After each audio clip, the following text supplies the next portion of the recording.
Hello सभी को हमारा सादर प्रणाम, जय सिया राम। और सभी बच्चे यूपी बोर्ड 2026 की तैयारी में लगे हुए हैं। हमारी टीम को पता है आप बहुत जज्बे के साथ लग चुके हैं।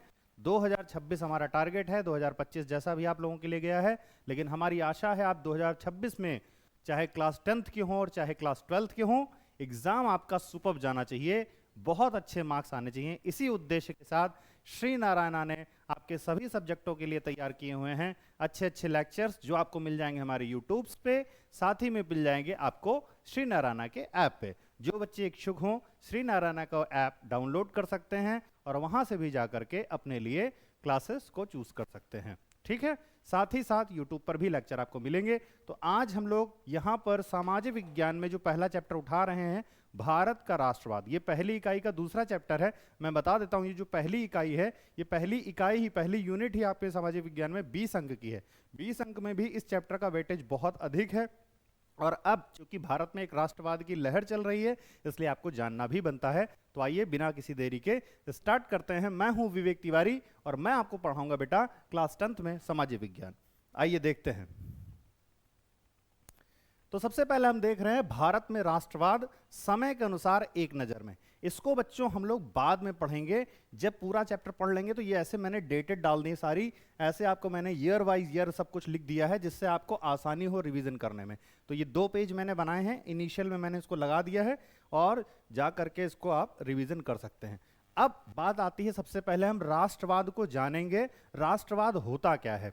राष्ट्रवाद का अर्थ है, सीधी सीधी बात है, हम राष्ट्र के प्रति कृतज्ञ हैं। राष्ट्र जो सेवाएं हमें दे रहा है, राष्ट्र की भूमि से हमें अन्न मिल रहा है, राष्ट्र हमें शिक्षा दे रहा है, राष्ट्र हमारी सुविधाओं के प्रति है, राष्ट्र के प्रति हमें भी कृतज्ञ होना चाहिए। राष्ट्र ने जो भी कुछ हमें दिया है, राष्ट्र की रक्षा के लिए, राष्ट्र के लिए हमें सदैव रहना चाहिए। तो जो प्रेम उमड़ता है हृदय में राष्ट्र की याद करके, बाहर भी जो लोग रह रहे हैं राष्ट्र से बाहर, उनका भी जब जनगण मन बचता है तो उनके हृदय में भी उद्गार उठता है कि हाँ, मैं भारत से हूं, मैं भारत भूमि से हूं। ये होता है बच्चों राष्ट्र, यानी राष्ट्र के प्रति कृतज्ञ होना, राष्ट्र के प्रति हृदय में प्रेम रखना और राष्ट्र के प्रति बलिदान भी हो जाना पड़े तो बलिदान हो जाना, इसे कहते हैं बेटा राष्ट्रवाद। तो डेफिनेशन देख लेते हैं हम लोग। डेफिनेशन के अकॉर्डिंग अगर हम लोग बातों को पढ़ेंगे तो हमें समझ में आएगा कि क्या कहा जाता है। व्हाट इज राष्ट्रवाद? राष्ट्रवाद की डेफिनेशन क्या है?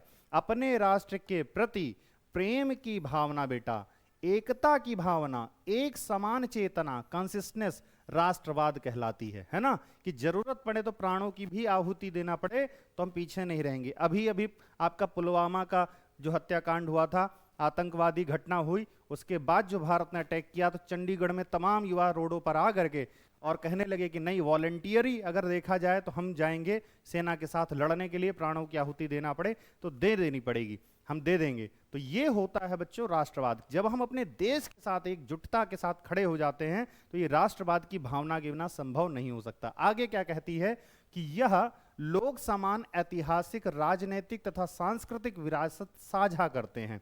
जिनके मन में बेटा राष्ट्रवाद होता है, वे लोग एक प्रकार की विचारधारा के लोग होते हैं। ऐतिहासिक, इनकी ऐतिहासिकता, इनका इतिहास, इनका राजनीति का सोचना समझना, और सांस्कृतिक, इनका कल्चरल जो है जुड़ाव एक जैसा होता है। कई बार लोग विभिन्न भाषाई समूह के भी हो सकते हैं। भारत जैसे देश में आप देखिए, चाहे वो पश्चिमी बंगाल हो, गुजरात में गुजराती बोली जाती हो, पंजाब में पंजाबी बोली जाती हो, हरियाणवी बोली जाती हो दिल्ली में, उसके बाद मराठी बोली जाती हो महाराष्ट्र में, तमिलनाडु में तमिल चलती हो, कन्नड़ा चलती हो कर्नाटक में।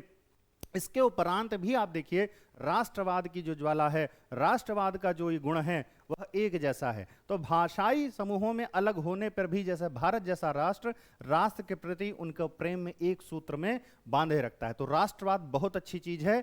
जहां पर भाषाई बहुलता है, भाषा के आधार पर लोग अलग अलग हैं, उनको एक सूत्र में पिरोने का काम करता है। कुछ ऐसे ही जैसे कि माला में मोती अलग अलग हो सकते हैं, परंतु उनको एक सूत्र में पिरो दिया जाए तो वह एक माला बन जाते हैं। तो राष्ट्रवाद वह सूत्र है, राष्ट्रवाद वह सूत्र है जिसमें सभी भाषा वाले राज्यों को हम एक सिरों में पिरो सकते हैं। आगे बात चलते हैं कि राष्ट्रवाद को जन्म देने वाले कौन कौन से ऐसे कारक हैं। तो 2 प्रमुख कारक यहां पर मैंने आपको बताए हैं। पहला है यूरोप में जो राष्ट्र राज्यों के उदय से जुड़ा हुआ है, क्योंकि ये राष्ट्रवाद से राज्यों का उदय हुआ, दूसरा है भारत वियतनाम जैसे उपनिवेशों में। उपनिवेश उसे कहते हैं बेटा जब कोई देश अपने देश के अतिरिक्त किसी अन्य देश में स्वाय अपने वो चलाता है, सरकार चलाता है, या उसे कहें उसे अपना गुलाम बना करके रखता है और वहां अपना हेकड़ी जमाता है, उसे उपनिवेश कहते हैं। जैसा चीन सिंगापुर इत्यादि में कर रहा है, अन्य देशों तिब्बत पे कर रहा है, तो इसे उपनिवेश ही कहेंगे। वैसे हमने कभी आवाज नहीं उठाई तिब्बत के खिलाफ, लेकिन देखा जाए तो ये चाइना का उपनिवेश ही है, और वही उपनिवेश को बढ़ाते बढ़ाते आज चाइना पाकिस्तान की ओर भी बढ़ रहा है, जैसा आप लोगों को पता है बेटा। आगे देखिए, तो उपनिवेशवाद विरोधी जन आंदोलन से जुड़ा हुआ है। भारत में क्योंकि अंग्रेजों ने बहुत साल तक यहाँ पे राज किया, हम पे फूट डाली और कुछ लोगों को गुलाम बनाए रखा और उनको इस तरीके से करते रहे, तो उपनिवेशवाद जो आया भारत में, उसकी वजह से उसके प्रति जो क्रोध था, क्रोध के फलस्वरूप राष्ट्रवाद का बेटा जन्म हुआ। जैसा आप जानते हैं 1857 में पहली क्रांति हुई थी।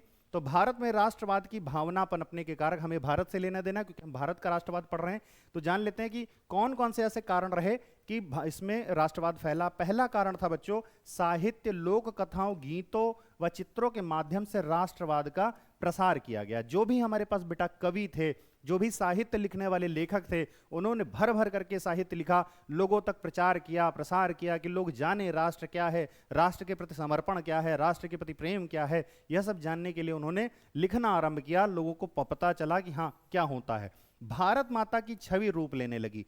बहुत साल तक किसी को पता नहीं था भारत माने क्या। तो भारत को बताया गया कि भारत एक जीता जागता राष्ट्र पुरुष है, जिसको एक चित्र दिया गया कि यह एक माँ है, भारत माँ है, और भारत माँ का एक चित्र दिया गया। अब लोग राष्ट्र को एक माँ के रूप में देखने लगे, तो और अधिक प्रेम उमड़ पड़ा लोगों का। तीसरा है बेटा लोक कथाओं द्वारा राष्ट्रीय पहचान। बहुत सारी हमारे पास कथाएं हैं जो पुरानी हैं, पुराणों में विवरणित हैं, उपनिषदों में विवरणित हैं, उनको निकाल निकाल करके सबके सामने प्रकट किया गया। ये देखिए भारत का वर्णन यहाँ है, भारत की नदियों का वर्णन इस प्रकार है, भारत के पर्वतों का वर्णन इस प्रकार है। तो इस राष्ट्र के प्रति हमें कृतज्ञ होना पड़ेगा, इस राष्ट्र को मुक्त करने के लिए हमें खड़ा होना पड़ेगा। इस प्रकार राष्ट्रवाद की शुरुआत हुई।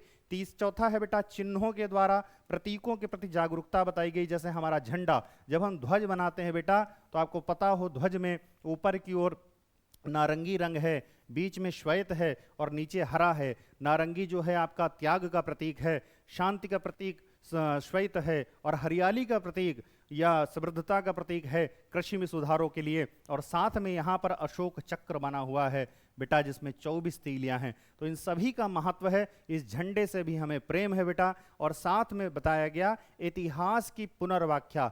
जो अंग्रेजों के द्वारा बेटा इतिहास लिखा गया वह झूठा इतिहास है, उसमें बहुत सारे कपट किए गए कि भारतवंशी लोग भारत के प्रति घृणा करें, अपनी छोटी सोच रखें। लेकिन बहुत सारे लेखकों ने यह कोशिश की, चाहे वीर सावरकर जी हों, चाहे अन्य लोग हों, इन लोगों ने कोशिश की कि नहीं, भारत के सच्चे राष्ट्रवाद को समझाने के लिए इतिहास की व्याख्या करते रहना आवश्यक है। तो बहुत सारे लोगों ने अपने लोकल स्तर पर भी काम किया और इतिहास भारत का सच्चा प्रस्तुत करते रहे। अब हम आगे चलते हैं, पहला विश्व युद्ध और असहयोग आंदोलन।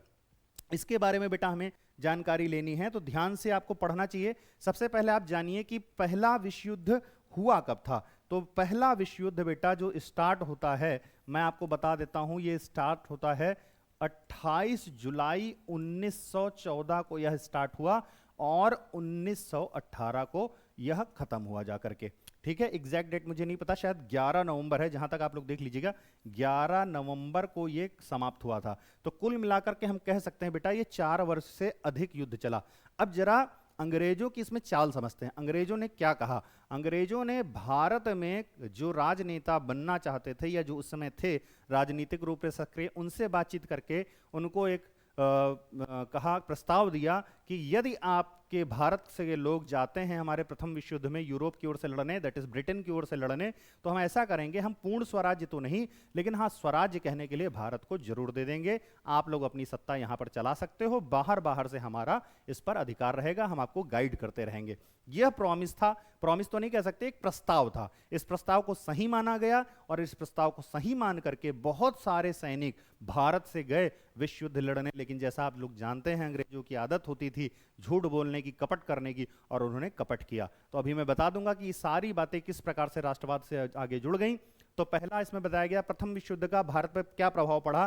तो प्रथम विश्व युद्ध की आपको डेट याद रखनी है और डेट के बाद आपको पॉइंट बाई पॉइंट याद करना है कि युद्ध के कारण रक्षा संबंधी खर्चे में बढ़ोतरी हुई, क्योंकि आर्टिलरी, गन्स, मिसाइल्स, यहां पर बेटा जेट वगैरह भी शुरुआत हो चुके थे प्रथम विश्व युद्ध में, जानिए टेक्नोलॉजी का होने लगा था प्रचार प्रसार, तो जेट वगैरह भी चल रहे थे, तो उसमें खर्चा बहुत लगता था, मशीनरी का यूज किया गया था, जिसके कारण अंग्रेजों के पास खर्चे बढ़ गए। दूसरा क्या हुआ, इसको पूरा करने के लिए कर्जे लिए गए, विश्व भर से अंग्रेजों ने कर्जे लिए और कर्जों को चुकाने के लिए भारत की समृद्धता को बेचना आरंभ किया। भारत में जो अष्टधातु की मूर्तियां थी, मंदिरों से जो खजाना था, जो जहां से मिल सकता था, उसको इन्होंने सब खत्म करना शुरू किया, बेचना शुरू किया। अतिरिक्त राजस्व जुटाने के लिए कस्टम ड्यूटी बढ़ाई गई, जो राजाओं से ये लोग टैक्स लिया करते थे, जो प्रजा से लेते थे, हमारी जनता से लेते थे, उस पर टैक्स बढ़ा दिया, इनकम टैक्स को और बढ़ा दिया गया। अब चौथा हुआ, युद्ध के वर्षों में चीजों की कीमतें और अधिक बढ़ गई। 4 साल युद्ध चला और उसमें खाने पीने की लेके चीजें से लेके पहनने ओढ़ने तक की महंगाई इस प्रकार आ गई, जनता त्राहिमाम करने लगी बेटा उन 4 सालों में। उसके बाद देखते हैं 1913 से 1918 के बीच कह रहे हैं दाम दोगुने हो चुके थे। आप समझ लीजिए तब अब तक रिफाइंड का वो नहीं हुआ था, रिफाइंड का प्रचार प्रसार नहीं, रिफाइंड का कोई तेल नहीं, ना डालडा आया है, लोग घी में ही बनाते थे मैक्सिमम, और घी के दाम बहुत ऊंचे हो चुके थे, लोगों को घी नहीं नसीब हो पा रहा था, सरसों का तेल भी लोगों को नहीं मिल पा रहा था, बहुत मुश्किल से लोग अपना जीवन चला पा रहे थे। उसके बाद हम छठा कारण देखते हैं, दाम बढ़ने से आम आदमी को अत्यधिक परेशानी हुई। सातवां कारण है, ग्रामीण इलाकों से लोगों को जबरन सेना में भर्ती किए जाने से भी लोगों में बहुत गुस्सा था। अंग्रेज उठा ले जाते थे, गांव जाते थे, अच्छी कद काठी देखते थे युवाओं की, हाँ ये लड़ सकता है, चलो भाई सेना में तुम्हें चलना पड़ेगा, रातों रात उठा करके ले गए, अगले दिन पोर्ट पे उठा के ले गए और उठा के ब्रिटेन में भेज दिया, युद्ध में झोंक दिया। उसके बाद आठवां कारण देखते हैं, भारत के कई भागों में उपज खराब होने के कारण भी भोजन की कमी हुई बेटा। और नवां कारण है कि फ्लू की महामारी ने भी समस्या को और गंभीर बना दिया। एक तो नीम ऊपर से करेला चढ़ा, यानी इसी समय फ्लू भी आया और फ्लू से हजारों लोग मारे गए, जिससे भी लोगों के मन में गुस्सा आया कि हमारी सरकारें, हम पर राज्य करने वाले लोग आज युद्ध को देख रहे हैं, ना कि हमारी भारत में हो रही मौतों की ओर देख रहे हैं। आगे चलते हैं, 1921 की जनगणना के अनुसार हम जान सकते हैं कि अकाल, भारत में जो अकाल पड़ा, महामारी पड़ी, उससे 120 लाख से 130 लाख तो लोग मारे गए। तो यह संख्या बेटा बहुत अधिक है, करीब 1 करोड़ 20 लाख है, 1 करोड़ 30 लाख के बीच लोग मारे गए थे। उसके बाद चलते हैं बेटा, तो जब ये सब कुछ हुआ, अंग्रेजों ने अपना प्रॉमिस नहीं पूरा किया भारत को मुक्त करने का, भारत में पूर्ण स्वराज नहीं तो स्वराज देने का जब प्रॉमिस नहीं पूरा किया, तो अब शुरुआत होती है बेटा सत्याग्रह की। सत्याग्रह क्या है? सत्य पे टिके रहना, अर्थात अगर हम सही हैं तो हमें अहिंसा करने की कोई आवश्यकता नहीं है, हम सच पर चल करके भी सामने वाले को अपनी बात बता सकते हैं और अपना जो लक्ष्य है वो अर्जित कर सकते हैं। ये सोच कहलाती है बेटा सत्याग्रह, मतलब सत्य के प्रति आग्रह। ठीक है, तो सत्याग्रह का अर्थ क्या है? यानी सत्य तथा अहिंसा पर आधारित एक नए तरह का जन आंदोलन खड़ा करने का प्रयास, इसी को सत्याग्रह किया गया। महात्मा गांधी ने इसको किया था बेटा। महात्मा गांधी के सत्याग्रह का अर्थ क्या कहा था? सत्य पर बल देना, जो सही है उसे जोर से कहना और उस पर अडिग रहना। गांधी जी का मानना था यदि कोई सही मकसद के लिए लड़ रहा हो तो उसे अपने ऊपर अत्याचार करने वाले से लड़ने के लिए ताकत की जरूरत नहीं होती है, अहिंसा के माध्यम से एक सत्याग्रही लड़ाई जीत सकता है। ऐसा गांधी जी की सोच थी। मैं नहीं कहता आज के समय में हो सकता है ये बिल्कुल भी सही नहीं हो। महात्मा गांधी द्वारा भारत में किए गए सत्याग्रह के आरंभ।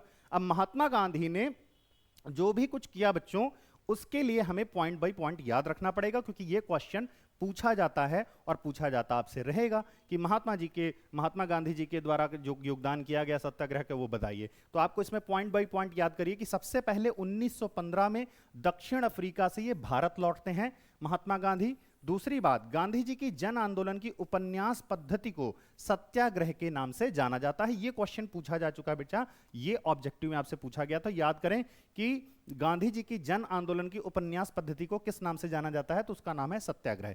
तीसरा पॉइंट है कि भारत में सबसे पहले चंपारण, बिहार में ही 1917 में दमनकारी बागान व्यवस्था के खिलाफ नील की खेती करने वाले किसानों को गांधी जी ने प्रेरित किया था। तो आप इसको याद करेंगे, गांधी जी ने सबसे पहले अपने आंदोलन के द्वारा किसको प्रेरित किया?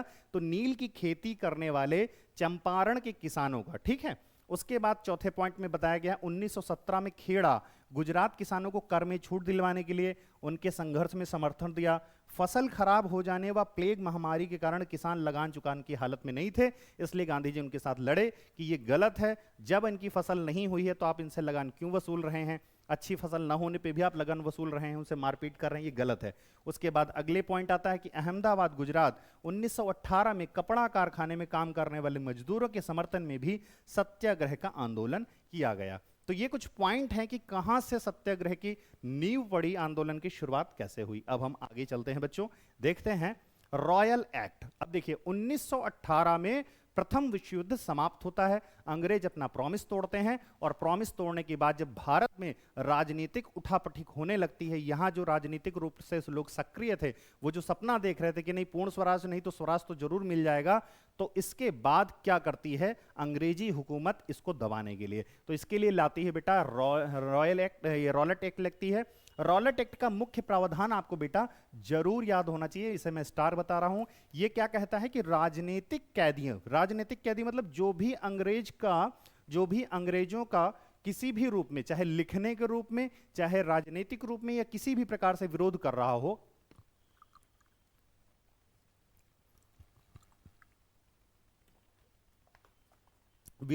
हो, उनका अपोनेंट माना जाएगा और उस पर कोई मुकदमा चलाए बिना हम जेल में उसको डाल देंगे। कितने सालों के लिए डाला जा सकता था इस नियम के लिए? 2 साल में हम बंद कर सकते थे, 2 साल तक। नेक्स्ट, इसका उद्देश्य क्या था बेटा? कि भारत में जो राजनीतिक गतिविधियां हो रही हैं उनका पूर्ण दमन कर दिया जाए, उनको खत्म कर दिया जाए, रोक दिया जाए। रॉलेट एक्ट अन्यायपूर्ण क्यों था, यह भी क्वेश्चन आपसे पूछा जाता है कि आखिर इसमें कौन सी ऐसी बातें हैं कि ये अन्यायपूर्ण था। तो आइए उनको जानते हैं। सबसे पहला कारण है कि भारतीयों की नागरिक आजादी पर इसने प्रहार कर दिया, और दूसरा है कि भारतीय सदस्यों की सहमति के बगैर ही कोई एक्ट पास कर दिया गया, है ना। पहले तो करते थे अंग्रेजी मनमानी, लेकिन धीरे धीरे करके हमारे कुछ लोगों को उन्होंने विचार विमर्श में सम्मिलित किया, और बाद में अपनी जब उनकी जरूरत निकल गई 1918 में, तो उसके बाद उन्होंने फिर अपना दिखा दिया असली चेहरा। उन्होंने कहा भाई हमें आपकी जरूरत ही नहीं, हम इस एक्ट को अपने आप पास कर दे रहे हैं। तो ये भी गलत हुआ। नेक्स्ट, रॉलेट एक्ट के अब देखते हैं परिणाम क्या हुए। इन्होंने कर तो दिया, तो परिणाम क्या हुआ? पहला 6 अप्रैल को महात्मा गांधी के नेतृत्व में एक अखिल भारतीय हड़ताल का आयोजन किया गया। विभिन्न शहरों में रैली हुए, जुलूस हुए, रेलवे वर्कशॉप में कामगारों का हड़ताल हुई, दुकानें बंद की गईं, स्थानीय नेताओं को हिरासत में लिया गया, बैंकों, डाकखानों और रेलवे स्टेशन पर बड़े हमले किए गए। इससे अंग्रेज भयभीत हो गए कि भैया ये क्या हो रहा है। रॉलेट एक्ट 1919 को अगर हम विस्तार से देखते हैं बेटा, तो हमें पता चलता है इंपीरियल लेजिस्लेटिव काउंसिलिंग द्वारा इसको 1919 में पारित किया गया। भारतीय सदस्यों ने इसका समर्थन नहीं किया गया, लेकिन फिर भी ये बेटा पारित कर दिया गया, जो कि बहुत ज्यादा गलत था। इस एक्ट ने सरकार को राजनीतिक गतिविधियों को कुचलने के लिए असीम शक्तियां प्रदान कर दी थी, क्योंकि किसी को भी हम उठा करके जेल में बंद कर सकते थे, उस पर 2 साल तक कोई भी मुकदमा ना चलाएं, तब भी वो बेटा जेल में ही रहता, वो सर नहीं उठा सकता था। तो इसके तहत बिना ट्रायल के ही राजनीतिक कैदियों को 2 साल तक बंदी बनाया जा सकता था। नेक्स्ट है 6 अप्रैल 1919 को रॉलेट एक्ट के विरोध में गांधी जी ने राष्ट्रव्यापी आंदोलन की शुरुआत की। हड़ताल के आह्वान को भारी समर्थन प्राप्त हुआ, अलग अलग शहरों में लोग इसके समर्थन में निकल पड़े, दुकानें बंद हुई, रेल कारखानों के मजदूर हड़ताल पर चले गए। और क्या हुआ बेटा? अंग्रेजी हुकूमत ने राष्ट्रवादियों पर कठोर कदम उठाने का निर्णय लिया, कई स्थानीय नेताओं को बंदी बना लिया, महात्मा गांधी को दिल्ली में प्रवेश करने से बेटा रोक दिया गया। तो ये पॉइंट बाय पॉइंट आपको इस तरीके से याद होना चाहिए कि क्या क्या हुआ। इसके साथ ही मैं आपको बता रहा हूं, देखिए कितनी बड़ी घटना हुई है। अभी अप्रैल आप देख रहे हो, 1919 अप्रैल, अब 1919 अप्रैल में ही 13 अप्रैल को हो जाती है जलियांवाला बाग। बेटा जलियांवाला बाग में सोचिए, लोग अपना बैसाखी का त्योहार मना रहे हैं, और इसी बीच अंग्रेजों ने निर्दोष लोगों को, जहां की सकरा मार्ग था वहां निकलने पे निकल के भाग नहीं सकते थे, उनको गोलियों से भूंस दिया। इससे पूरे देश में एक व्यापक आक्रोश फैला अंग्रेजों के विरुद्ध कि अब इनकी खटिया खड़ी कर देनी है, अब इनको हम नहीं सहेंगे, ये हमारे निर्दोष लोगों को इस तरीके से कैसे मार सकते हैं। तो जलियांवाला बाग की हत्याकांड भी इसमें प्रमुख कारण थी। बताया गया है कि 10 अप्रैल 1919 को अमृतसर में पुलिस ने शांतिपूर्ण प्रदर्शनकारियों पर गोली चलाई। इसके कारण लोगों ने जगह जगह पर सरकारी संस्थानों पर आक्रमण किया। पहले इसका विरोध हुआ, अमृतसर में मार्शल लॉ को लागू कर दिया गया, और इसकी कमान एक जनरल थे, उनका नाम था जनरल डायर, इनके हाथों में बेटा सौंप दी गई। याद रखिएगा जनरल डायर, ठीक है। नेक्स्ट बात आती है कि जलियांवाला बाग का दुखद नरसंहार 13 अप्रैल 1919 को हुआ था। इस डेट को मत भूलिएगा, आपसे ऑब्जेक्टिव में भी पूछा जा सकता है। तो उस दिन हुआ जिस दिन पंजाब में बेटा बैसाखी मनाई जा रही थी। ग्रामीणों का एक जत्था जलियांवाला बाग में लगे एक मेले में शरीक होने आया था। यह बाग चारों ओर से बंद था और निकलने के रास्ते संकीर्ण थे। इसको बेटा इसी तरीके से लिखना है जैसे मैं बता रहा हूं ना, आप एक्सप्लेन करो, कोई एग्जामिनर आपको फुल मार्क्स देगा, क्योंकि उसे पता होगा कि आपको राष्ट्रवाद की पूरी कहानी पता है। तो जनरल डायल ने निकलने के रास्ते बंद करवा भी दिए थे। भीड़ पर एक तरफ से गोली चलवाई। दुर्घटना में सैकड़ों लोग मारे गए। कुछ लोग बचने के लिए बेटा एक कुआं था, उसमें पानी भी नहीं था, उसके अंदर कूद गए और उन्होंने अपनी जान दे दी, क्योंकि प्राणों को बचाना था। इससे चारों तरफ हिंसा फैल गई। महात्मा गांधी ने आंदोलन को वापस ले लिया, क्योंकि वे हिंसा नहीं चाहते थे बेटा, ठीक है। तो इन्होंने जो अपना आंदोलन चला रहे थे सत्याग्रह वाला, उसको उन्होंने वापस किया कि भैया हम नहीं लेंगे, ठीक है, हम नहीं करेंगे सत्याग्रह। सत्याग्रह करके क्या पा रहे हैं कि हमारे ही निर्दोष नागरिक मारे जा रहे हैं, कोई मतलब नहीं बनता है। हालांकि उनको शायद मुझे लगता है आज के वक्त में परिप्रेक्ष्य में देखें तो हम लोगों को ये गलत लग सकता है, लेकिन परिस्थितियां थी, गांधी जी ने जो निर्णय लिया उसका सम्मान हमें करना पड़ेगा। नेक्स्ट है कि जलियांवाला बाग हत्याकांड का हम प्रभाव देखते हैं। तो प्रभाव क्या हुआ, भारत के बहुत सारे राज्यों में लोग सड़कों पर उतरे, हड़तालें होने लगी, लोग पुलिस से मोर्चा लेने लग गए, सरकारी इमारतों पर हमला करने लग गए। सरकार ने निर्ममता पूर्वक रवैया अपनाया, लोगों को अपमानित और आतंकित किया। सत्याग्रहियों को जमीन पर नाक रगड़ने के लिए, सड़क पर घिसकर चलने के लिए और सारे साहबों यानी अंग्रेजों को सलाम करने के लिए मजबूर किया। लोगों को कोड़े मारने तथा गुजरावाला यानी पंजाब का एक प्रांत है, वहां पर गांवों पर उन्होंने बम भी बरसाए बेटा अपने विद्रोह को दबाने के लिए। तो इसमें ये मेन पॉइंट था कि हिंसा को फैलते देखते हुए रॉलेट एक्ट के विरोध में सत्याग्रह वापस लिया गया गांधी जी के द्वारा। नेक्स्ट चलते हैं कि अब देखिए 1919 में ये घटनाएं हो जाती हैं और महात्मा गांधी अपना आंदोलन वापस ले लेते हैं। अब गांधी जी के दिमाग में एक बात चल रही है, उनके दिमाग में बात ये चल रही है कि बिना राष्ट्र को एक किए, बिना राष्ट्र को एक किए क्या हम लोग इस लड़ाई को जीत सकते हैं? नहीं जीत सकते हैं। तो उनके दिमाग में आया क्यों ना हम मुसलमान जो अपने इस्लाम के प्रति ज्यादा झुकाव रखते हैं, इस्लामिक किसी भी विषय पे ज्यादा झुकाव रखते हैं, तो अगर हम इनकी चीजों का हम लोग समर्थन कर देंगे तो बदले में ये लोग भी हमारा समर्थन कर देंगे। हालांकि ये सत्य नहीं है, आज भी वही चीजें हैं। मुस्लिम्स का अगर देखा जाए तो ज्यादातर झुकाव उधर ही है ना, उम्मा की ओर, दैट इज सऊदी अरेबिया की ओर। मैं ये नहीं कहता कि कोई राष्ट्रवादी नहीं है, सभी लोग अपने राष्ट्र से प्रेम करने वाले हैं, लेकिन उस समय के परिप्रेक्ष्य में जो ये सोचा गया ये भी गलत ही था। तो मुस्लिम उम्मा का सपोर्ट करने के कारण के नाते गांधी जी ने ये करने सोचा कि हम इसको सपोर्ट करते हैं, खिलाफत को हम सपोर्ट करते हैं, बदले में जो यहाँ के मुसलमान हैं वो भारत का सपोर्ट करेंगे। लेकिन आपको पता है कहानी क्या हुई कि लोगों ने क्या कर दिया, अंततोगत्वा वोट किया पाकिस्तान बनने के लिए और आखिर में पाकिस्तान जाना उचित समझा भी नहीं, ठीक है। तो आगे देखते हैं। खिलाफत शब्द खलीफा से निकला है। इस्लाम में बेटा खलीफा की एक अप्रोच है, कॉन्सेप्ट है। मोहम्मद साहब के बाद कौन उस गद्दी पे बैठता है, कौन उनकी आगे उसको बढ़ाता है, इसको खलीफा कहे गए। तो इस्लाम में शुरुआत में खलीफा हुए, फिर बाद में पता चला कि नहीं, कोई दुनिया में एक ही खलीफा होगा आगे चल करके। तो तुर्की में एक ऑटोमन साम्राज्य हुआ जिसमें ऑटोमन थे, तो उसी अप्रोच को लेके आज भी तुर्की उसी तरीके की अवधारणा रखता है कि हाँ मैं विस्तारवाद करके सारी दुनिया को इस्लामिक बनाना है। खिलाफत शब्द खलीफा से निकला हुआ है, जो ऑटोमन तुर्की का सम्राट होने के साथ साथ इस्लामिक विश्व का आध्यात्मिक नेता भी था। नेक्स्ट है, प्रथम विश्व युद्ध में तुर्की की हार हुई थी। यह अफवाह फैल गई कि तुर्की पर एक अपमानजनक संधि थोपी जाएगी, इसलिए खलीफा की तात्कालिक शक्तियों की रक्षा के लिए मार्च 1919 में अली बंधुओं द्वारा मुंबई में एक खिलाफत समिति का गठन किया गया। अब देखिए खिलाफत आंदोलन का हमसे कोई लेना देना था, बात तुर्की थी, लेकिन कहां चल रहा था सब कुछ? भारत में। और आज भी यही चलता है। पैलेस्टाइन कहाँ है? इजराइल के बगल में। भारत का इससे कोई लेना देना नहीं, लेकिन आप भी देखिए पैलेस्टाइन का विरोध, इजराइल का विरोध कहाँ किया जाता है? भारत में, उन सब चीजों को। तो ये बहुत पहले से चला आ रहा है और चलता आएगा। महात्मा गांधी ने क्यों खिलाफत का मुद्दा उठाया? अब कारण आपसे पूछे जाएंगे कि ऐसा कौन सी बात थी कि गांधी जी ने खिलाफत का समर्थन कर दिया जो ये आंदोलन चल रहा था। तो रॉलेट सत्याग्रह की असफलता के बाद से ही महात्मा गांधी को पूरे भारत में और ज्यादा जनाधार वाला आंदोलन खड़ा करना चाहते थे। उन्हें विश्वास था बिना हिंदू और मुस्लिम को एक दूसरे के समीप लाए ऐसा कोई अखिल भारतीय आंदोलन खड़ा नहीं किया जा सकता, इसलिए उन्होंने खिलाफत का मुद्दा उठा दिया। अब हिंद स्वराज के बारे में चलते हैं। तो हिंद स्वराज एक पुस्तक है। इस प्रसिद्ध पुस्तक में इसके बारे में क्या लिखा हुआ है कि महात्मा गांधी द्वारा लिखित प्रसिद्ध पुस्तक है जिसमें भारत में ब्रिटिश शासन के असहयोग पर जोर दिया गया है। ये हिंद स्वराज नाम की पुस्तक गांधी जी द्वारा लिखित है। नेक्स्ट, असहयोग क्यों, इस आंदोलन का नाम असहयोग क्यों पड़ा, इस बारे में हम लोग जानते हैं। अब आप समझिए, अंग्रेज कौन है बेटा? विदेशी। विदेशी हम पर राज्य करने में सफल क्यों हो रहे हैं? हमारी स्वतंत्रता का दमन कर रहे हैं, हम पर लगातार अटैक कर रहे हैं, हमें कोड़ों से मार रहे हैं, उसके बाद भी वो हम पे राज्य कर रहे हैं। ये सोचने वाली बात है। सोचने वाली क्या बात है? अब हमें समझ में आया कि कुछ लोग भारत के अंदर ऐसे थे जो अंग्रेजों का सहयोग कर रहे थे। बिना भारत के लोगों के सहयोग के बिना अंग्रेज हम पे राज्य नहीं कर सकते थे। तो उनके सहयोग से ऐसा संभव हो पा रहा था। गांधी जी की अप्रोच थी कि अगर हम इन्हीं लोगों जो आज सहयोग में हैं, चाहे किसी भी प्रकार से, चाहे वो सरकारी डॉक्टर हैं, रेलवे में कर्मचारी हैं, डाक विभाग में हैं, कोई भी सर्विसेज कर रहे हैं, अंग्रेजों का किसी भी प्रकार से साथ दे रहे हैं, तो उन सबको एक प्लेटफॉर्म पे लाना, उनको एक राय देना कि भले सैलरी मिले ना मिले, नौकरी जाए, हमसे इससे लेना देना नहीं, हमें भारत के प्रति खड़े होना है, हमें असहयोग करना है, हमें सहयोग बेटा नहीं करना है। इसीलिए इस आंदोलन का नाम असहयोग पड़ा। आइए देखते हैं क्या कहती है।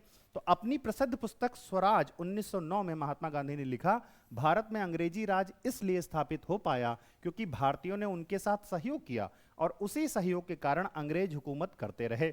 यदि भारतीय सहयोग करना बंद कर दें तो अंग्रेजी राज 1 साल के अंदर चरमरा जाएगी और स्वराज आ जाएगा। गांधी जी को विश्वास था यदि भारतीय लोग सहयोग करना बंद करने लगे तो अंग्रेजों के पास भारत को छोड़कर चले जाने के अलावा और कोई विकल्प नहीं बचेगा। तो यह है असहयोग आंदोलन। अब असहयोग आंदोलन के क्या कारण रहे, किन कारणों के ऐसे होने वजह से यह खड़ा किया गया? तो पहला है कि प्रथम महायुद्ध जो 1914 से 1918 4 वर्ष से अधिक चला, की समाप्ति पर अंग्रेजों द्वारा भारतीय जनता का शोषण किया गया। जो प्रॉमिस किया गया था उसे पूरा नहीं किया गया।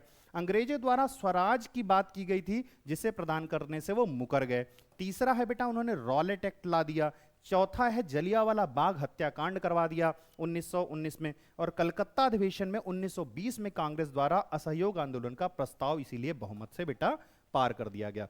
तो इसे आप याद करेंगे, सॉरी बेटा, याद करना आपको आवश्यक है। नेक्स्ट चलते हैं।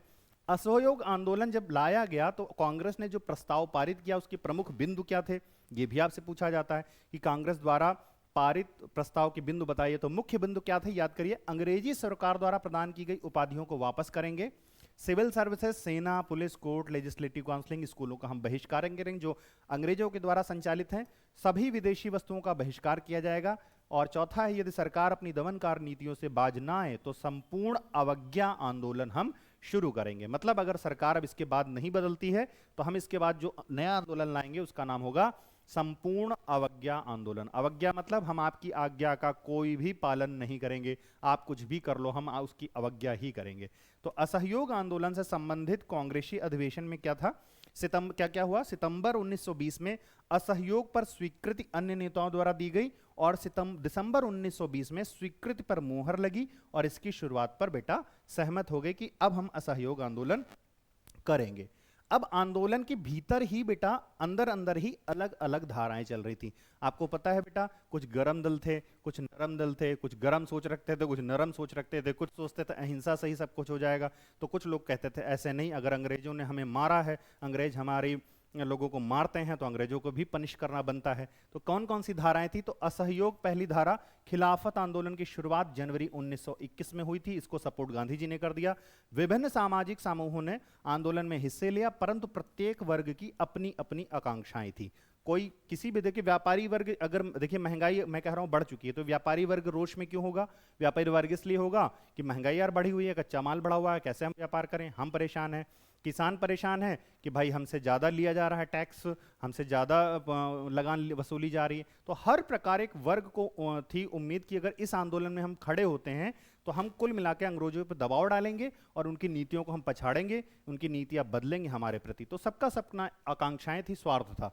सभी के लिए स्वराज का अर्थ भिन्न था बेटा, और प्रत्येक सामाजिक समूह ने आंदोलन में भाग लेते हुए स्वराज का मतलब एक ऐसा युग लिया जिसमें उनके सभी कष्ट और सारी मुसीबतें खत्म हो जाएंगी, है ना। तो सभी लोग जो परेशान थे अपने कष्ट, वो समझ रहे थे कि स्वराज आएगा और हमारा कष्ट, हमारी परेशानियां बेटा सब एक दिन दूर हो जाएंगी। चलिए, शहरों में असहयोग आंदोलन का धीमा पड़ना।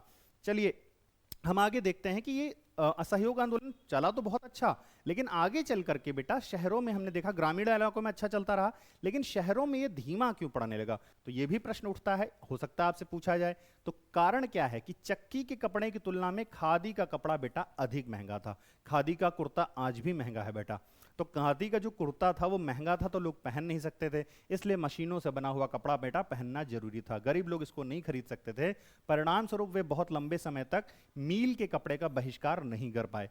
आगे चलते हैं, वैकल्पिक भारतीय संस्थान नहीं थे। जैसे स्कूलों का बहिष्कार तो कर सकते थे हम अंग्रेजों का, लेकिन स्कूल हमारे पास थे नहीं, और अंग्रेजों ने ऐसी व्यवस्था बना दी थी कि जो हमारे पास गुरुकुल थे उनमें हम बच्चों को पढ़ा नहीं सकते थे, गुरुकुल पर रोक लग चुकी थी, तो इसलिए गुरुकुल वाली शिक्षा पर रोक लगा दी गई, जिनका इस्तेमाल अंग्रेजों की जगह किया जा सकता था, तो उन्होंने नहीं हो पाई, ये ऊपर आने के लिए धीमी थी। नेक्स्ट है, छात्रों शिक्षकों ने सरकारी स्कूलों में वापस आना शुरू कर दिया क्योंकि उनके पास विकल्प नहीं थे। वकीलों ने सरकारी अदालतों में जाना शुरू किया कि उनके पास काम नहीं था। असहयोग आंदोलन की समाप्ति कब होती है बेटा? तो असहयोग आंदोलन की समाप्ति होती है फरवरी 1922 में, इसको याद रखेंगे, फरवरी 1922 यानी फरवरी 1922 में असहयोग आंदोलन को गांधी जी ने वापस ले लिया। क्योंकि ऐसा क्या कारण था, ये पूछा आपको जाएगा बेटा, इंपॉर्टेंट है, चौरा चौरी हत्याकांड हो गया था, हिंसक घटना हुई, और गांधी जी कहते थे कि हिंसा नहीं होनी चाहिए, किसी भी लेवल पे हिंसा नहीं होनी चाहिए। अब आइए देखते हैं कि चौरा चौरी की घटना क्या है बेटा। तो फरवरी 1922 गांधी जी ने जो नो टैक्स आंदोलन शुरू किया था, करने का फैसला किया, बिना किसी उकसावे के प्रदर्शन में भाग ले रहे लोगों पे पुलिस ने गोलियां चला दी। लोग अपने गुस्से में हिंसक हो गए और जा करके पुलिस स्टेशन पर हमला कर दिया, फूंक दिया और उसे आग लगा दी। ये घटना उत्तर प्रदेश के चौरा चौरी में हुई, इसीलिए इसे चौरा चौरी घटना के नाम से बेटा जानते हैं।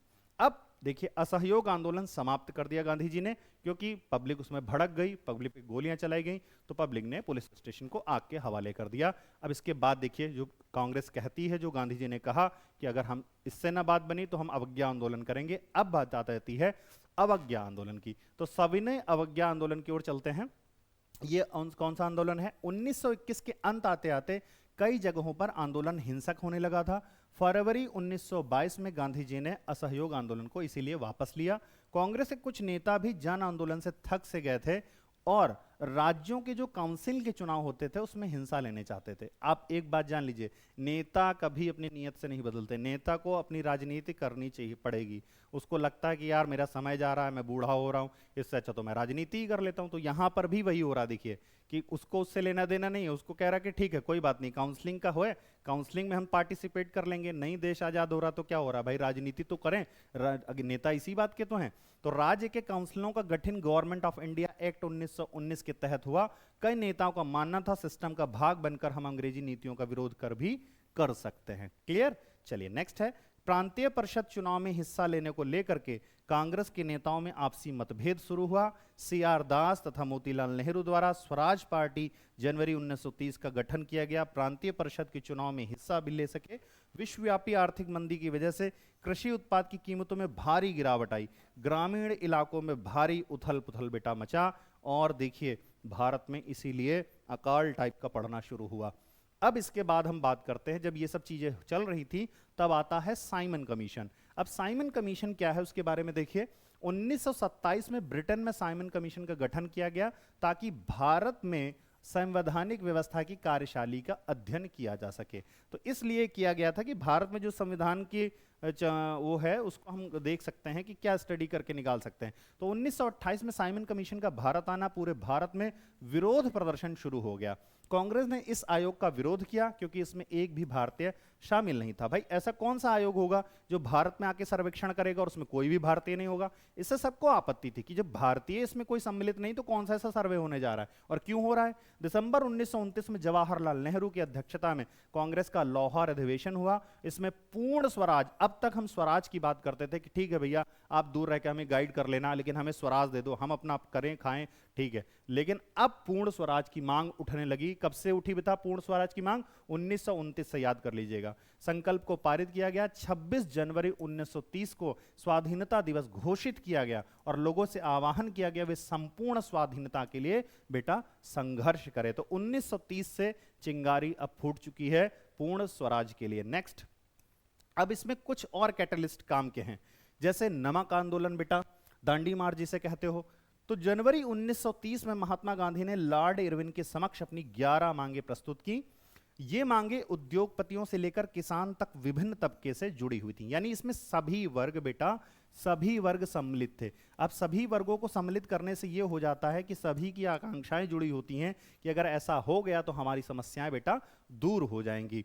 तो इनमें सबसे महत्वपूर्ण मांग थी कि नमक पर जो आप टैक्स लगा रहे हैं इतना ज्यादा, उसको खत्म करिए। लॉर्ड इरविन इनमें से किसी भी मांग को मानने के लिए तैयार नहीं थे। 12 मार्च 1930 को महात्मा गांधी द्वारा नमक यात्रा दैट इज दांडी मार्च की शुरुआत की गई। 6 अप्रैल 1930 को नमक बनाकर नमक कानून का उल्लंघन या घटना सविनय अवज्ञा आंदोलन की शुरुआत थी। और हम अपना नमक बनाने बेटा लगे थे कि हम अपना नमक बनाएंगे, हम आपको टैक्स नहीं देंगे इतना ज्यादा जो आप टैक्स लग रहे हो। अब जो गांधी इरविन समझौते की विशेषताएं हैं, बाद में इरविन को बेटा झुकना पड़ा गांधी जी के सामने, जब गांधी जी ने इतना बड़ा दांडी मार्च करके दिखाया और लाखों लोग उनके पीछे चल पड़े, नमक बना करके भी दिखा दिया कि हम नमक बना सकते हैं अपने लिए। तो इरविन समझौता हुआ। यह समझौता किस बातों पे हुआ, तो इसमें 4 पॉइंट हैं कि 5 मई 1931 को गांधी इरविन को समझौता किया गया, गांधी इरविन समझौता हुआ। सविनय अवज्ञा आंदोलन स्थगित किया गया, पुलिस द्वारा किए गए अत्याचारों की निष्पक्ष जांच की जाए और नमक पर लगाए गए सभी टैक्सेस वापस किए जाएं। इन बातों पर यह बेटा समझौता हुआ। अब आंदोलन में किसने किसने भाग लिया था यह भी जानिए बेटा। देश के विभिन्न हिस्सों में सविनय अवज्ञा आंदोलन लागू हो गया। गांधी जी ने साबरमती आश्रम से लेकर के दांडी तक अपने अनुयायियों के साथ सविनय अवज्ञा आंदोलन शुरू किया। बेटा इसे याद कर लीजिए, हो सकता पूछा जाए। दांडी मार्च के नाम से यह जाना जाता है, ठीक है, दांडी मार्च। उसमें गांधी जी पैदल चले थे। ग्रामीण इलाकों में गुजरात के अमीर पाटीदार उत्तर प्रदेश के जाट आंदोलन में सक्रिय थे। चूंकि अमीर समुदाय व्यापार, अवसाद और गिरती कीमतों से बहुत प्रभावित थे, वे सविनय अवज्ञा आंदोलन के उत्साही समर्थक बन गए। व्यापारियों और उद्योगपतियों ने आयातित वस्तुओं को खरीदने और बेचने से इनकार करके वित्तीय सहायता देकर आंदोलन का समर्थन किया बेटा। और नागपुर क्षेत्र के औद्योगिक श्रमिक वर्ग ने सविनय अवज्ञा आंदोलन में भी भाग लिया। रेलवे कर्मचारियों, डाक वर्कर्स, छोटा नागपुर के खनिज आदि ने विरोध रैली और बहिष्कार अभियानों में भाग लिया। तो इतने लोगों ने भाग लिया। आगे देखते हैं बेटा और किसने किसने भाग लिया। तो सविनय अवज्ञा आंदोलन की मुख्य घटनाएं क्या हुई, हालांकि बता देता हूं इसमें समाज के, ऐसा नहीं इसमें नहीं लिखा तो आप ये जाने कि समाज के निचले तबके ने अपना सहयोग नहीं किया। निचले तबके ने भी बेटा खुल करके सहयोग किया। जितने लोग पैदल चल सकते थे, गरीब, मजदूर, कृषक, सब गांधी जी के पीछे पीछे चले कि नहीं, देश को पूर्ण स्वराज अब मिलना चाहिए, अब तो मुक्ति मिलनी चाहिए। तो सविनय अवज्ञा की मुख्य घटनाएं क्या क्या हुई। पहला आपका है कि देश के विभिन्न हिस्से में नमक कानून का उल्लंघन किया गया। नमक लोगों ने बनाना शुरू कर दिया और कहा टैक्स तो हम देंगे नहीं। विदेशी वस्तुओं का बहिष्कार किया गया, विदेशी कपड़े इत्यादि सब जलाए गए। शराब की दुकानों की पिकेटिंग हुई। वन कानूनों का उल्लंघन किया गया। किसानों ने वन कानून भी बहुत सख्त बनाए थे वनों को लेकर के। वन की जो संपदा है उस पर भी पूरा अंग्रेजी हुकूमत का अधिकार था, उसको भी लोगों ने खत्म किया कि नहीं, हम जाएंगे वन में, वन हमारे हैं। सविनय अवज्ञा आंदोलन में ब्रिटिश सरकार की प्रतिक्रिया क्या थी बेटा, तो कांग्रेस नेताओं को हिरासत में लिया गया। दूसरा है निर्मम तरीके से, देखिए कांग्रेस नेता थे तो नेताओं को तो ये लोग सहजता से रखते क्योंकि उनको पता था विद्रोह छूट जाएगा, लेकिन गरीब जनता को बहुत बुरी तरह मारते थे। कोड़ों से, बेल्टों से, घोड़ों के टापों से कुचल देते थे, लाठियों से, हर प्रकार से मारते थे। बहुत ज्यादा अंग्रेजों ने यहाँ पर दमन किया। तो निर्मम तरीके से दमन किया। शांतिपूर्ण सत्याग्रहियों पर आक्रमण किया, गोलियां चलाई, महिलाओं बच्चों की पिटाई की। लगभग 1 लाख लोगों को बेटा यहां पर गिरफ्तार करके रखा गया था। और उनको आपको पता है किस तरीके से गिरफ्तारी के बाद ये करते थे लोगों के साथ अत्याचार। तो सविनय अवज्ञा आंदोलन के प्रति लोगों और औपनिवेशिक सरकार ने क्या प्रतिक्रिया दी, लोगों की प्रतिक्रिया क्या थी। तो लोगों ने सरकारी कानूनों को भंग करना शुरू कर दिया, क्योंकि अब उन्हें पता था कि अगर हम एकजुटता के साथ ये प्रयास करें तो हमारे पास अंग्रेज नहीं आएंगे। क्या कर सकते हैं इतने लाख लोगों का। आंदोलन को दबाने के लिए सरकार ने और कठोरता से काम लिया। हजारों लोग और जेल गए, गांधी जी को भी कैद कर लिया गया। अब जनता इसमें बढ़ चढ़ करके भाग लेने लग गई। नाउ विशेषता क्या है, तो विशेषता आपसे पूछी जाती है सविनय अवज्ञा की, तो बता दीजिए बेटा पॉइंट बाय पॉइंट। इस बार लोगों ने न केवल अंग्रेजों का सहयोग करना बंद किया, बल्कि औपनिवेशिक कानूनों का उल्लंघन करना भी शुरू किया। आह्वान किया जाने लगा कि और लोग जुड़ें। देश के विभिन्न भागों में हजारों लोगों ने नमक कानून तोड़ा, सरकारी नमक कारखानों के सामने प्रदर्शन करना शुरू किया, विदेशी वस्तुओं का बहिष्कार किया, किसानों ने लगान, चौकीदारों ने कर चुकाने से इनकार किया, वनों में रहने वाले लोगों ने वन कानूनों का उल्लंघन करना आरंभ कर दिया बेटा। ठीक है, आगे देखिए, सविनय अवज्ञा आंदोलन में महिलाओं की क्या भूमिका थी, यह भी प्रश्न पूछा जाता है आपसे। तो महिलाओं ने क्या किया बेटा, इसमें देखिए औरतों ने बहुत बड़ी संख्या में गांधी के नमक सत्याग्रह में भाग लिया, गांधी जी के पीछे पीछे चली, हजारों औरतें उनकी बात सुनने के लिए यात्रा के दौरान घरों से बाहर जाती, उन्होंने जुलूसों में भाग लिया, नमक बनाया, विदेशी कपड़ों शराब की दुकानों की पिकेटिंग की, कई महिलाएं जेल भी गईं। ग्रामीण क्षेत्रों की औरतें ने राष्ट्र की सेवा को अपना पवित्र दायित्व माना। मैं बता दूं, जब पैसे की कमी आई नेताजी सुभाष चंद्र बोस को, तो हमारी ही देश की महिलाओं ने अपना जो स्त्री धन होता है, जिसे ससुराल व जन देते हैं, उसके विवाह में वह मंगल सूत्र तक भी दे दिया कि भैया इस स्वर्ण को बेचो और हथियार खरीदो, अंग्रेजों से किसी भी प्रकार लड़ो। तो महिलाओं ने बहुत ज्यादा सपोर्ट किया हर स्तर पे बेटा। सविनय अवज्ञा आंदोलन कैसे असहयोग आंदोलन से अलग था, इन दोनों में डिफरेंसेस क्या हैं? तो असहयोग आंदोलन में लक्ष्य स्वराज था, लेकिन इस बार सविनय आयोग में क्या था बेटा, पूर्ण स्वराज की मांग की गई थी। दूसरा, असहयोग में कानून का उल्लंघन शामिल नहीं था, जबकि सविनय अवज्ञा में असहयोग अवज्ञा शामिल था कि हम करेंगे बेटा। सविनय अवज्ञा आंदोलन की सीमाएं कहां थी, कहां कहां तक थी बेटा? इसमें अनुसूचित की भागीदारी नहीं थी, क्योंकि लंबे समय से कांग्रेस इनके हितों की अनदेखी कर रही थी, इसलिए इसमें लोग सम्मिलित नहीं थे। मुस्लिम संगठनों द्वारा सविनय अवज्ञा के प्रति कोई खास उत्साह नहीं था, क्योंकि 1920 के दशक के मध्य से ही कांग्रेस हिंदू महासभा जैसे हिंदू धार्मिक संगठनों के करीब आने लगी थी, जिससे मुस्लिम लोग चिढ़ रहे थे। दोनों समुदायों के बीच संदेह अविश्वास का माहौल बना हुआ था, और इसमें जिन्ना लोगों ने भी काफ़ी ज़्यादा कैटलिस्ट का काम किया, कुछ और मुस्लिम नेताओं ने, मुस्लिम लीग ने भी बेटा काम किया, जिससे अब पाकिस्तान का बनना भी धीरे धीरे धीरे उधरी और लाइन जा रही है। आगे चल के देखेंगे। 1932 की पूना संधि के प्रावधान की हम बात कर लेते हैं। तो 1932 में पूना की संधि हुई, इसमें दलित वर्गों, जिन्हें बाद में अनुसूचित जाति के नाम से जाना गया, को प्रांतीय एवं केंद्रीय विधायी परिषदों में आरक्षित सीटें दे दी गईं। हालांकि उनके लिए मतदान सामान्य निर्वाचन क्षेत्रों में ही होता था, ऐसा किया गया। सामूहिक अपनेपन का भाव बेटा, अब आगे ये लास्ट टॉपिक है आपका कि सामूहिक अपनेपन का भाव राष्ट्रवाद से कैसे जागृत होता है, वो देखिए। वे कारक जिन्होंने भारतीय लोगों में सामूहिक अपनेपन की भावना को जगाया, सभी भारतीय लोगों को एक किया, उनको देखते हैं। पहला है चित्र और प्रतीक। अगर सबको एक जैसा बनाना है तो कोई ना कोई हमारे पास एक चित्र होना चाहिए, एक मन में कल्पना होनी चाहिए कि हाँ यही चित्र उभर करके आए या यही चित्र हमें प्रेरणा दे सकता है। तो ये जरूर होना चाहिए। भारत माता की प्रथम छवि बंकिम चंद्र चट्टोपाध्याय द्वारा बनाई गई, इस छवि के माध्यम से राष्ट्र को पहचानने में मदद मिली। दूसरा कहा गया है लोक कथाएं। राष्ट्रवादी घूम घूम कर लोक कथाओं का संकलन करने लगे। कथाएं परंपरागत संस्कृति की सही तस्वीर पेश करती थी, अपनी राष्ट्रीय पहचान को ढूंढने, अतीत में गौरव का भाव पैदा करने वाली थी। तीसरा है बेटा चिन्ह, उदाहरण जैसे हमारा झंडा। बंगाल 1905 में स्वदेशी आंदोलन के दौर पर एक तिरंगा जिसका कलर था बेटा हरा, फिर पीला, लाल। तो लाल उसमें ऊपर था, उसके लाल ऊपर था, फिर पीला था, फिर हरा था, जिसमें 8 कमल बने थे। 1921 तक आते आते महात्मा गांधी ने भी लाल, सफेद, हरा रंग का तिरंगा बेटा तैयार कर लिया। इतिहास की पुनर्व्याख्या की गई। बहुत से भारतीय महसूस करने लगे थे कि राष्ट्र के प्रति गर्व का भाव जगाने के लिए भारतीय इतिहास को अलग ढंग से पढ़ाना चाहिए तथा भारतीय गर्व का अनुभव कर सकें। इसलिए गीत जैसे कि वंदे मातरम, अब 1870 के दशक में लिखा गया बंकिम चंद्र चट्टोपाध्याय के द्वारा बेटा वंदे मातरम। यह गीत लिखा गया मातृभूमि की स्तुति के रूप में। यह गीत बंगाल के स्वदेशी आंदोलनों में खूब गाया गया, और गाया क्या गया, आज भी हम लोग जय हिंद वंदे मातरम ही बोलते हैं बेटा। और अरुणाचल प्रदेश के लोग, मैं बता दूं, फोन करने पे एक दूसरे से वो लोग हेलो नहीं बोलते, जय हिंद बोलते हैं बेटा। जय हिंद वंदे मातरम के नाम से संधु करते हैं। तो ये राष्ट्रवाद की बेटा भावना है, इसी से हो सकता है। तो यहाँ पे चैप्टर बेटा हमारा खत्म हो जाता है, समाप्त होता है।